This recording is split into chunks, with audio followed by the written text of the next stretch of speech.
উফ, কি সুন্দর গন্ধ। আলিফ, এখনো গরম, একটু পর খেতে পারবে। আম্মু, একটা টুকরো না? না, এখন না, গরম মিষ্টিতে জিভ পুড়বে। যদি একটা খাই, কেউ বুঝবে না।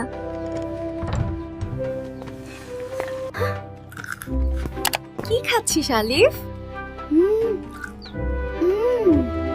আপেল। মিষ্টি তো খাচ্ছিস, আম্মুকে বলবো। না না, কাউকে বলবি না, আমি নামাজ পড়ে তওবা করব। ঠিক আছে, তবে কথা দে আবার এমন করবে না।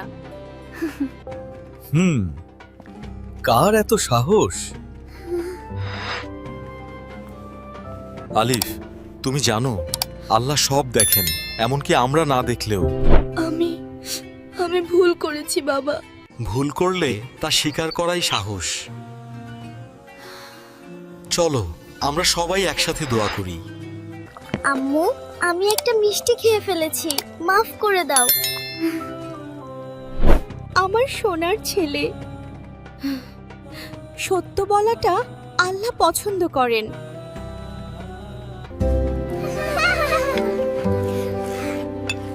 সত্যি বললে মনও মিষ্টি হয়ে যায়। তাহলে আলিফ, এবার অনুমতি ছাড়া কিছু খাওয়া যাবে? না না, আগে অনুমতি, তারপর খাওয়া। আজ আমরা কি শিখলাম? মিথ্যা বলা খারাপ, আর সত্যি বললে সবাই খুশি হয়। মাশাআল্লাহ, ঠিক বলেছ সোনামণি।